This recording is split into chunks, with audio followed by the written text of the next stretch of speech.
What up, though, guys? The middle-aged muscle man musician, aka Donald Pump. Please remember to hit subscribe. Definitely hit like right now. You know how much YouTube likes that stuff. It'll help get this information to guys. Basically, what I do here is try to help ordinary guys get extraordinary results. As a lot of you know, I had a recent 6-week body transformation challenge where I was kind of showing that just by little subtle changes in a program, even after a year of just amazing results, you can kind of turn it up a little bit. And, I'll link to that here, the 6-week body transformation challenge. And also I'll link to my 1 year here to kind of let you guys know that when it comes to this stuff, I basically know what I'm talking about. I've had a lot of guys ask me, like, what is a day in the diet of you being in a caloric deficit for that whole year? And basically, the most important thing is I don't have a lot of money to spend. I never have a lot of time. I'm always working multiple jobs, stuff like that. So I'm not really pre-cooking most of the time, none of that kind of stuff. So just as an example, in the course of one day, for breakfast, 3/4 of a cup of oats with a little bit of syrup, like a teaspoon of brown sugar, and a scoop of protein powder, half a serving. That right there is going to give you 355 calories, 22.5 grams of protein. Okay, so, maybe I'll be hungry shortly after that. Well, the main thing is, I think the most important thing when I've looked at my entire diet log is make sure that you don't destroy it all at lunchtime. Believe it or not, lunchtime seems to be when it gets destroyed, especially if you're a working guy, you go out for lunch, you're starving by that time, your blood sugar's all out of whack, maybe you didn't even eat breakfast, you're going to smash on fried food and stuff like that. So basically, in between breakfast and lunch, I just have a protein bar and a banana, and now you're looking at 330 calories, 21.5 grams of protein. So, leading in the lunch, you're at 685 and 44. 685 and 44. That's not bad. Now, the lunch is really important here, and people may, say, I don't want to eat that kind of stuff. It's so unhealthy. But at lunchtime, I'll eat like a healthy choice, like I ate today was a healthy choice, chicken and vegetable stir fry. It's 200 calories and 23 grams of protein. It's got a better calorie to protein ratio than a freaking protein bar. Then on the side, I'll have a serving of spinach. That's easy enough to do ahead of time. 25 calories and 3 grams of protein, pretty filling. And then I have like a Reese cup, 110 calories, 2 grams of protein. The Reese cup is basically, I got a whole other video I'm going to do on that, but I did mention it in one of the diet-related videos I have. You let yourself have a little bit of junk each day. You're not going to need that ridiculous cheat day at the end of the week. In fact, your diet becomes just your nutrition, your way of life, whatever.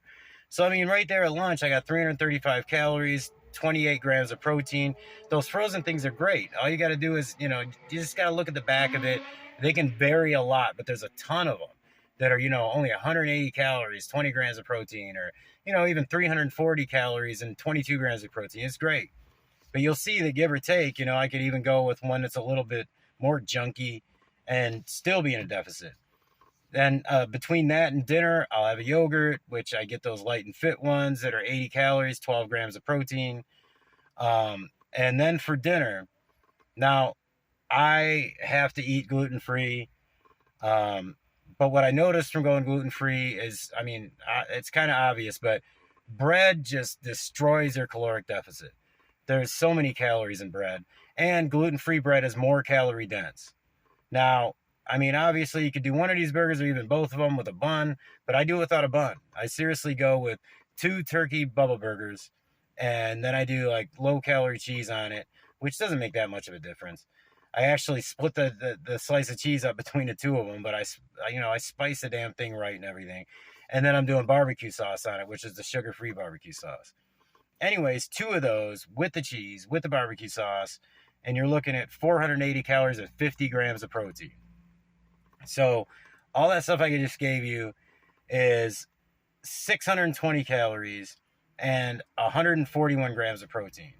I'm sorry. And then in between the lunchtime snack and the lunch, I also had a serving of pork rinds.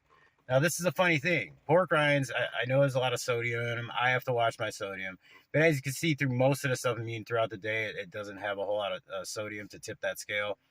But pork rinds, if you like them, you know, I eat the hot ones and stuff like that. They're like 70 calories for a serving and 7 grams of protein. It's great. If you can replace chips with those, if you like them or can at least tolerate them, whatever, um, you know, that brings you to 1620 and 141 grams of protein. I'm 170 pounds basically. Zero point 0.8, you know, per pound is 136. So I'm over my 0.8 that I want to get. Now that's 1620 calories. Obviously, I can add in a regular soda, or as we called it up north, pop. You know, I can add in like another Reese cup. I could eat a scoop of ice cream or whatever. I'm at 1620 right there. I've gotten myself to where my calorie needs are like around 2200. Now let's say that's 1620 because give or take, you know, they undershoot on these things and stuff like that. Let's say that's more like 1750. I've still got, you know, 450 calories I could eat before I'm at baseline. So just take that into consideration, guys. I mean, you know, if you hate oatmeal, I do like the egg whites, and I just spice the hell out of them. I use like salsa in them, which is obviously low calorie, stuff like that. Sometimes I'll put the eggs on the burgers, you know, but even if you added those buns on there and stuff like that, you're still in a deficit, you know? So I don't know. I mean, it's really basic. It's a lot of pre-made stuff, you know, it's like a frozen dinner, but you got to understand, in the course of a day, right there, I'm in like almost a 600 calorie deficit, and I'm eating stuff with brown sugar on it. You know, I'm eating protein bars. The MRE ones is the one I ate today. Um, those are great. It's basically like candy. I'm eating pork rinds. You know, I'm eating a Reese cup. I'm eating like, you know, the yogurt may as well be a dessert. You know, and I'm just piling, you know, sugar-free barbecue sauce onto, you know, burgers at night. You know, and it leaves enough calories to have like a crappy midnight snack, like, you know. So I don't know. I hope it's helpful. If you guys kind of break it up that way, where it's like I got a breakfast, I got a snack there, I got another snack, I got you know, a lunch, and then another snack, and then dinner. I know I'm not, you know, spreading my my protein out as well as I should be.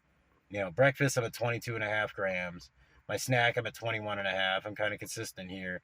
28 on lunch, then kind of 12, and then 50. You know, if I could maybe spread that 50 out a little bit more, maybe it'd be better. But I want to eat a lot at the end of the day. You know, like some people would say that's the worst time to do it, but I really don't care. This has worked for me. Like I said, check out my transformation video. I kind of give you some tips on what not to do. I made some mistakes. I have another video that I believe it's called something like how much weight is too much to lose. I lost too much. I lost whatever it is, like 70 pounds, 65 pounds in a year. And I lost the bulk of that in the first like 5 months. And it leaves you with a little bit of loose skin and stuff, you know? And you feel kind of weak. I don't mean feel weak like, you know, I was never hungry. I was kind of doing stuff like this the whole time. I was finding ways to make stuff. I even got some Greg Doucette recipes I'm going to share on here that, like, our as a family reactions to him and what I thought of his cookbook. But anyways, I was never miserable, never hungry for the whole year. Still made sure I never am. That just leads to binging. And but I should have done less of a deficit because you feel smaller. I mean, you are smaller, but I mean, when you lose it rapidly, you go from being a 230-pound guy to, even if you're out of shape, I mean, just from the thickness of you and just from your size and being able to use your body weight to help and all that kind of stuff, leverage, you're able to bench or push decent amounts of weights if you've ever worked out. You start losing it, you think you're getting stronger, you know, you're not. All of a sudden, you're 30 pounds lighter and you think you'd be able to lift the same, and you can't. It takes a while to start building more muscle to kind of overcompensate for that loss of leverage and size. So you feel weak, as in like, damn, can I push this? You know, you go to say do a reverse grip like pull down or something, and you're like, dude, this is like pulling me in the fucking air. You know what I'm saying? And you got to kind of like adjust your form and find ways to do that, you know, find ways to get yourself in the starting position, not blow all your energy. I was just trying to get the shit down. You know what I mean? Like, that's just a silly example, but I'm just saying, like, don't lose the weight too fast if you need to lose weight. I do say lose the weight before you start getting concerned with building a bunch of muscle.